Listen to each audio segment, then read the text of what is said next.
കല്യാണം കഴിക്കുമ്പോൾ പൊതുവെ സ്ത്രീധനം കൊടുക്കാൻ പാടില്ല എന്ന് പറയുമ്പോഴും സാധാരണ പെൺകുട്ടികളെ കെട്ടിച്ചയക്കുമ്പോൾ അവർക്ക് ആഭരണങ്ങളൊക്കെ ഇട്ട് അവരെ ഒരുക്കി സുന്ദരി കുട്ടികളായിട്ടാണ് ഓരോ മാതാപിതാക്കളും വരന്റെ വീട്ടിലേക്ക് പറഞ്ഞു വിടുന്നത്. ഒപ്പം എന്തെങ്കിലുമൊക്കെ കൊടുക്കുകയും ചെയ്യും. അത് തൻ്റെ മകൾ ഏറ്റവും സുരക്ഷിതമായ കൈകളിലേക്ക് പോകണം, അവൾക്കൊരു കുറവും ഉണ്ടാവാതിരിക്കാൻ തങ്ങളുടെ സമ്പാദ്യത്തിന്റെ ഒരു ഭാഗം കൊടുക്കും, ചിലർ ചോദിച്ചു വാങ്ങും. അപ്പൊ ഇത്തരത്തിൽ ഇങ്ങനെ കൊടുക്കുന്നത് പിന്നീട് ഈ പെൺകുട്ടിയുടെ ജീവിതത്തിനിടയിൽ ഈ ഡിവോഴ്സ് എന്നുള്ള ഒരു രീതിയിലേക്കൊക്കെ വരുമ്പോൾ തങ്ങൾക്കൊന്നും കിട്ടിയില്ല, ഞങ്ങളൊന്നും വാങ്ങിയില്ല എന്നുള്ള തരത്തിലൊക്കെ പിന്നീട് കോടതിയിൽ അറിയിക്കും.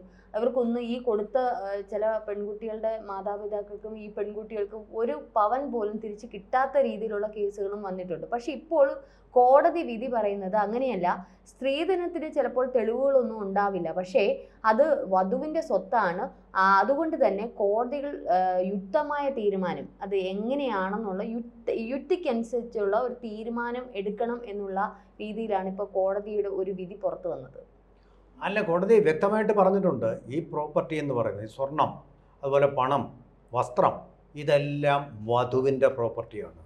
വേറൊരാൾക്കും അതിന്മേൽ അവകാശം ഉന്നയിക്കാൻ അവകാശമില്ല, ഭർത്താവിനില്ല, വീട്ടുകാർക്കില്ല. എന്നിരിക്കെ നമ്മൾ അടുത്തിടെ കണ്ട സ്ത്രീധന പീഡന മരണങ്ങൾ തിരുവനന്തപുരത്ത് ഉൾപ്പെടെ അതും സമ്പന്നരായിട്ടുള്ള പ്രൊഫഷണലായിട്ടുള്ള ആൾക്കാരുടെ കുടുംബങ്ങളിൽ നടന്നു. തീരെ പാവപ്പെട്ട വീടുകളല്ല. പാവപ്പെട്ട ഈ ഇടയ്ക്ക് 2019 നടന്ന ഒരു കൊലപാതകം, തുഷാര കൊല്ലത്തെ ആ കുട്ടിയെ 27 വയസ്സുള്ള ആ കുട്ടി മരിച്ചപ്പോൾ വെറും 21 കിലോ ഭാരം മാത്രം ഉണ്ടായിരുന്നു. പട്ടിണിക്കിട്ട് മർദ്ദിച്ച് കൊല്ലുകയാണ്. 2 കുട്ടികളുടെ അമ്മയും കൂടിയാണ്. അതിന് പ്രേരിപ്പിച്ച വസ്തുത പറയുന്നെങ്കിൽ നമുക്ക് ഊഹിക്കാൻ കഴിയും. സ്ത്രീധനം പോരാ എന്നുള്ളതിന്റെ പേരിൽ പട്ടിണിക്കെട്ട് ഒരു സ്ത്രീയെ എങ്ങനെ പട്ടിണിക്കെട്ട് കൊല്ലുക, രാജ്യം കണ്ട ഏറ്റവും വലിയ എത്ര ക്രൂരമായിട്ടൊരു ആക്രമണം. ഇപ്പൊ അറസ്റ്റിലായിട്ടുണ്ടെങ്കിലും എത്ര ആ പെൺകുട്ടി അനുഭവിച്ചിരുന്ന ആ വിധി ഒന്ന് ആലോചിച്ച് നോക്കുക. വിശന്നിട്ട് ഒരു നുള്ള ആഹാരം കഴിക്കാനില്ലാതെ, ഒരു തരി ചോറ് കഴിക്കാനില്ലാതെ എത്ര നാളിങ്ങനെ അനുഭവിച്ചായിരിക്കും 22 കിലോയിലേക്ക് വന്നത്. എന്നിട്ട് വീട്ടുകാർ പറഞ്ഞത് എന്താ? അത് കിടപ്പ് രോഗിയാണ്. സ്കൂളിൽ പോയപ്പോൾ ഈ അമ്മയെ കൊണ്ടുപോയില്ല, സ്വന്തം മകൻ്റെ സ്കൂൾ അഡ്മിഷന്. അവൾ ഏറ്റവും കൂടുതൽ സന്തോഷിക്കുന്ന ഒരു സന്ദർഭത്തിൽ ആ സന്തോഷം അവൾക്ക് നിഷേധിക്കപ്പെട്ടു. എന്നിട്ടോ പറഞ്ഞതെന്താ? പറഞ്ഞത് അവൾ കിടപ്പ് രോഗി. കുട്ടിയെ കൊണ്ട് പറയിപ്പിച്ചു. 5 വയസ്സുള്ള പിഞ്ചു കുട്ടിയെ കൊണ്ട് അമ്മ കിടപ്പ് രോഗിയാണെന്ന് പറഞ്ഞു. അപ്പൊ പിന്നെ സ്കൂളുകാർക്ക് അത്രയും ശ്രദ്ധിക്കേണ്ട കാര്യം. കൊലപാതകം, വിസ്മയ ഇങ്ങനെ കുറെ നമ്മൾ കണ്ടറിഞ്ഞതും കാണാത്തതും ഇനി എത്രയോ കുട്ടികൾ ഇതുപോലുള്ള പീഡനങ്ങൾ അനുഭവിക്കുന്നുണ്ട്, വേർപിരിഞ്ഞിട്ടുണ്ട്. കോടിക്കണക്കിന് അല്ലെ ലക്ഷക്കണക്കിന് രൂപ കല്യാണത്തിന് വേണ്ടി ചെലവഴിച്ചിട്ട് 1 രൂപ പോലും തിരിച്ചു കിട്ടാത്ത എത്രയോ കുടുംബങ്ങൾ. കോടതി വിധി പോലും ചിലപ്പം അത്തരത്തിലായിരിക്കും വരുന്നത്, പുരുഷന്മാർക്ക് അനുകൂലമായിട്ട് വരുന്ന വിധികളുണ്ട്. അപ്പൊ ഇത്തരത്തിലുള്ള ഇനിയിപ്പോൾ ഒരു തടങ്കലിട്ടിരിക്കുകയാണ് ഹൈക്കോടതി. കാരണം ഇത് എന്തുകൊണ്ടും നല്ലത്. കാരണം ഈ സ്വർണം കൊടുക്കുന്നതിന് കാരണം ഈ ബില്ലുകളൊക്കെ ഇപ്പോൾ ഉള്ളവരൊക്കെ സൂക്ഷിച്ചു വെക്കുക. ചിലവരൊന്നും ബില്ലുകളൊന്നും സൂക്ഷിച്ചു വെക്കത്തില്ല. സൂക്ഷിച്ചു വെച്ചാൽ തന്നെ ഇത് ഇവർക്ക് കൊടുത്തു എന്നുള്ളതിന് തെളിവുകളില്ല. അപ്പോൾ ഇപ്പൊ കോടതി പറയുന്ന യുക്തിക്കനുസരിച്ച് ഇങ്ങനെ തെളിവുകളില്ലെങ്കിൽ ഇപ്പൊ അമ്മ റിട്ടയർ ചെയ്യുന്നതിന്റെ അല്ലെങ്കിൽ ഇത്തരത്തിലുള്ള ബില്ലുകൾ, ബാങ്ക് ട്രാൻസാക്ഷൻ ചെയ്തതിന്റെ, ജുവലറി കല്യാണവുമായി ബന്ധപ്പെട്ട ദിവസങ്ങളിലെ രേഖകൾ കാണുമല്ലോ. അപ്പൊ ഇത്തരത്തിലുള്ള രേഖകൾ വെച്ച് ഇങ്ങനെയുള്ള ട്രാൻസാക്ഷൻ ചെയ്തതിന്റെ ഡീറ്റെയിൽസ് ഒക്കെ വെച്ച് കൊടുത്തു എന്നുള്ളതിന്റെ തെളിവുകൾ കിട്ടും. പണ്ട് അങ്ങനെ, നേരത്തെ ഇപ്പൊ ഈ ഒരു വിധി വരുന്നതിന് മുമ്പ് അങ്ങനെയല്ല. കൊടുത്തതിന് നമ്മൾ വേറെ എന്തെങ്കിലും പ്രൂഫ് കാണിക്കണം, അതൊന്നുമില്ല. അപ്പൊ ആരെങ്കിലും എഗ്രിമെന്റ് എഴുതുമോ, ഞങ്ങൾ നിങ്ങളുടെ മകളുടെ കയ്യിൽ നിന്ന് ഇത്ര സ്വർണം വാങ്ങിച്ച് ഇത്ര രൂപ വാങ്ങിച്ചത്, അങ്ങനെയൊന്നും ഒരു കല്യാണം നടക്കുമ്പോൾ അങ്ങനെയൊന്നും എഴുതി വെക്കത്തില്ല. അപ്പം വലിയൊരു എന്താ പറയുന്നേ, ഒരു അബദ്ധത്തിലേക്കാണ് ഈ പറഞ്ഞോണം കല്യാണം നടത്തി വിടുന്നത്. അപ്പം ഇനി അതിനൊക്കെ ഒരു തീരുമാനമായിട്ടല്ലേ ഇപ്പൊ കാണുന്നത്. കാരണം യുക്തിക്കനുസരിച്ച് തീരുമാനം എടുക്കണമെന്ന് പറയുമ്പോൾ ആ രേഖകൾ, ഇത്തരത്തിലുള്ള ചില രേഖകൾ പരിശോധിച്ച് ഇവർ കൊടുത്തു എന്നുള്ളതിന് തെളിവുകൾ കിട്ടും. അപ്പൊ അങ്ങനെയാണെങ്കിൽ വധുവിന് അല്ലെങ്കിൽ ഈ പെൺകുട്ടിക്ക് ഭയങ്കര പെൺകുട്ടികൾക്ക് ഒരു ആശ്വാസകരമായിട്ടുള്ളൊരു കാര്യം തന്നെയല്ലേ ഇത്. തീർച്ചയായിട്ടും പെൺകുട്ടികൾക്ക് ആശ്വാസം പകരുന്ന ഒരു വിധി തന്നെയാണ്. അവരുടെ ദുർവിധി അകറ്റാൻ പര്യാപ്തമായിട്ടൊരു വിധിയാണ്. നമ്മളീ പറഞ്ഞ തുഷാര, രഞ്ജിനി ചൂണ്ടിക്കാണിച്ച തുഷാര കേസിൽ തന്നെ ആ സ്കൂളിൽ അഡ്മിഷൻ ലഭിക്കുമ്പോൾ കൊണ്ടുപോകാതിരുന്നു, ഫിസിക്കൽ പ്രസൻസ് ഇല്ലാതിരുന്നു, നാട്ടുകാരോടെല്ലാം കിടപ്പ് രോഗിയാണെന്ന് പറഞ്ഞു. അവസാനം ഒരു ദിവസം ഇവർ മരിക്കാറായപ്പോൾ ആശുപത്രി, മരിച്ച അവസ്ഥയിൽ, ഞാൻ ആഹാരം കഴിക്കാതിരുന്ന മനുഷ്യൻ മരിക്കുമല്ലോ, ആ മരിച്ച അവസ്ഥയിൽ മാസങ്ങളോളം കിടന്നു കാണും. പട്ടിണി കിടന്ന് അവരനുഭവിച്ച ദുരന്തം നരകമാണ്. അത് കഴിഞ്ഞ് ആശുപത്രിയിൽ കൊണ്ടുപോയി. ആശുപത്രിയിൽ കൊണ്ടുപോയപ്പോഴും നാട്ടുകാരെ അറിയിക്കുന്നില്ല. മരിച്ചു കഴിഞ്ഞപ്പോൾ തൂക്കം എൻ്റെ വീട്ടുകാർ, എൻ്റെ സ്വന്തം രക്തമായ അമ്മയും അച്ഛനും സഹോദരനും വന്ന് നോക്കിയപ്പോഴാണ് എല്ലോട് ശരീരം തൊലിയൊട്ടിയിരിക്കുന്ന മാംസം എന്ന് പറയുന്ന ഇല്ലാത്തൊരു പെൺകുട്ടി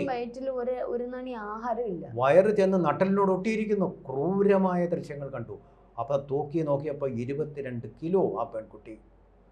ആ വളർച്ച മുരടിച്ചു പോയ എന്തൊരു ദുരവസ്ഥയാണ്.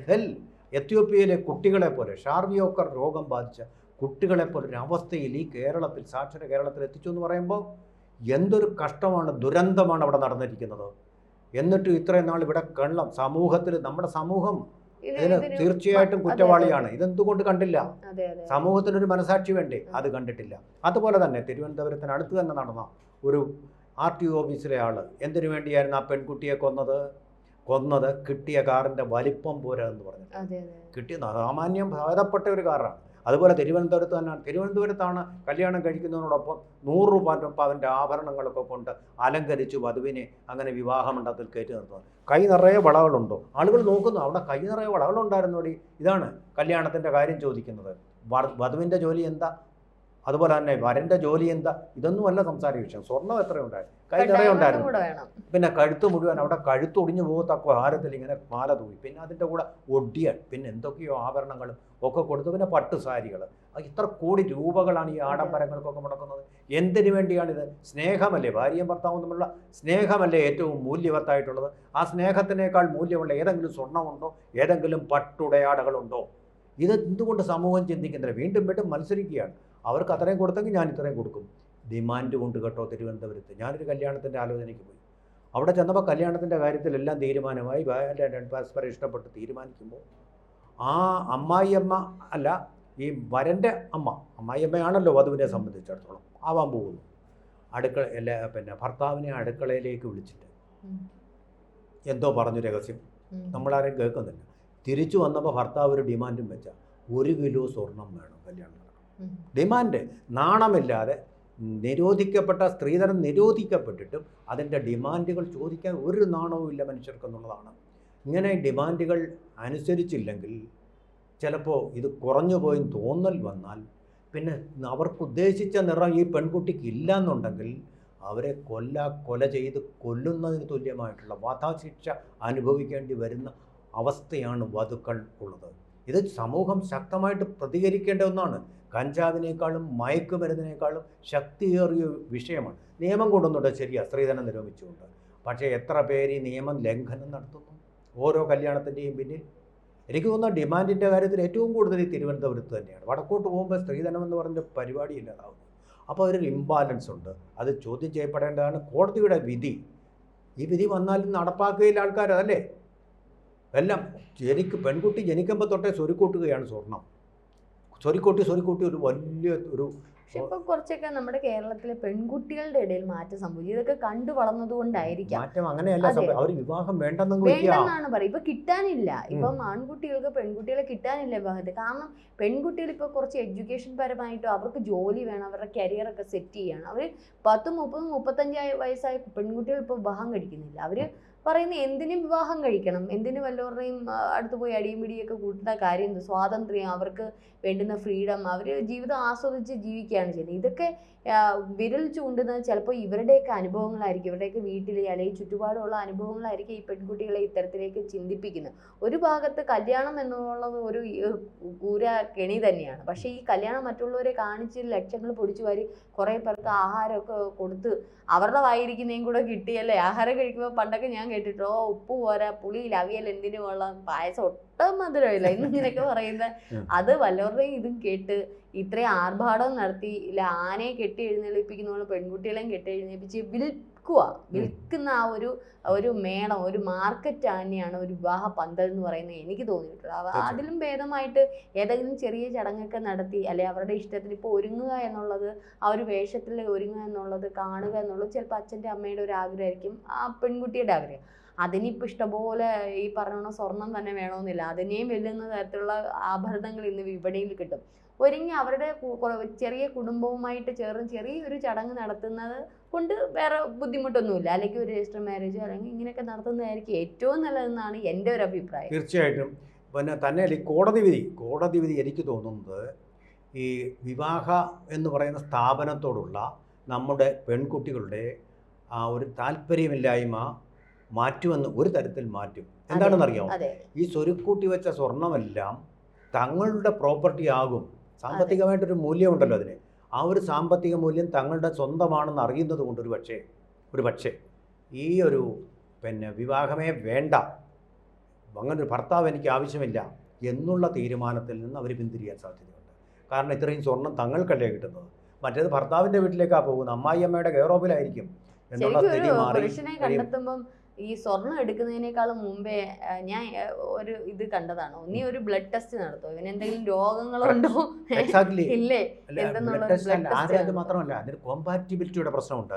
ചില ബ്ലഡ് ഗ്രൂപ്പുകൾ തമ്മിൽ ചേർന്ന് കഴിഞ്ഞാൽ ഉണ്ടാവുന്ന കുട്ടിക്ക് വൈകല്യങ്ങൾ സംഭവിക്കും. അപ്പം ഒന്ന് ബ്ലഡ് ടെസ്റ്റ് നടത്തുക, മറ്റേതെങ്കിലും എയ്ഡ്സ് ഉണ്ടോ എന്ന് നോക്കുക, മയക്കുമരുന്നിന്റെ ഉപയോഗം ഉണ്ടോ എന്ന് നോക്കുക, മദ്യപാനി ആണോ എന്നുള്ളത് നോക്കുക, ഒരു മാനസിക അല്ലെങ്കിൽ ഏതെങ്കിലും ഒരു കൗൺസിലിംഗ് ഇങ്ങനെ കൊണ്ടുപോയിട്ട് ഇവന്റെ ഒരു ആറ്റിറ്റ്യൂഡ് ക്യാരക്ടർ എങ്ങനെയാന്ന് നോക്കുക, ഇരുവരെ ഇരുത്തി ഒരു കൗൺസിലിംഗ് ചെയ്യും. ഇതൊക്കെ ചെയ്തതിന് ശേഷം ഒരു വിവാഹത്തിലോട്ട് കൊണ്ടുപോകുന്നത്. മാത്രമല്ല, ഇനി സ്വർണം വേണോ ആർഭാടമായിട്ട് നടത്തണോ, അവിടെ ഒരു എഗ്രിമെന്റ് എഴുതി വെക്കുക, എന്റെ മകൾക്ക് ഇന്ന സ്വർണം കൊടുത്തു വിടുന്നു, ഇത് നിങ്ങളുടെ എന്റെ മകളുടെയും അതേപോലെ ഞങ്ങൾ കൊടുത്തു വിടുന്ന ഈ വസ്തുവകകളുടെയും സ്വർണം ഉൾപ്പെടെയുള്ള വകകളുടെയും പൂർണ്ണ ഉത്തരവാദിത്തം നിങ്ങൾക്കാണ് എന്നുള്ള ഒരു എഗ്രിമെന്റ് കൂടെ എഴുതി വെക്കുക. ഞാൻ പറയുന്നത് അതല്ല, സ്വർണ്ണമേ കൊടുക്കരുത്.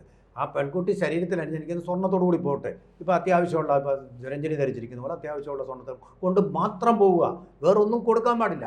സ്വർണത്തിൻ്റെ വില ഇത്രയും കൂട്ടിക്കൊണ്ട് നമ്മുടെ രാജ്യത്തൊരു സാമ്പത്തിക അസ്ഥിരത സൃഷ്ടിക്കുന്നത് ഈ സ്വർണ്ണത്തോടുള്ള മഞ്ഞ ലോകത്തോടുള്ള ആവശ്യമില്ലാത്ത പ്രഭാവം. എന്ത് പ്രയോജനമായി സ്വർണം കൊണ്ട്? എന്ത് പ്രയോജനമാണ്? സൗന്ദര്യം എന്ന് പറഞ്ഞാൽ നൈസർഗികമായിട്ടുണ്ടാകുന്ന എത്ര സ്വർണ്ണം ഇട്ട് കഴിഞ്ഞാൽ അത് കൂട്ടാനോ കുറയ്ക്കാനോ ഒന്നും നമുക്ക് കഴിയില്ല. ഇതൊക്കെ ഒരു തരം ഭ്രാന്താണ്, മയക്കുമരുന്നോടുള്ള ഒരു ആസക്തി പോലെ. അതേ ഇല്ലാതായി കഴിയുമ്പോൾ ഈ സ്വർണ്ണത്തിൻ്റെ വില താനേ വരും. പാവങ്ങൾക്ക് ഈ സ്വർണം കൊടുത്തില്ലല്ലോ എന്നുള്ളൊരു വ്യസനം ഉണ്ടാകുന്ന പരിപാടി. സർവ്വ ആഡംബരങ്ങളും കല്യാണത്തിൻ്റെ അത് കുറയ്ക്കേണ്ടതായിട്ടുണ്ട്. അത് വലിയൊരു സാമൂഹിക വിപത്തായിട്ട് വരുന്നുണ്ട്. അതുകൊണ്ട് ആ ഒരു രീതിയിൽ കൂടെ ഒരു തലമുറ മാറ്റം ഉണ്ടാവണം.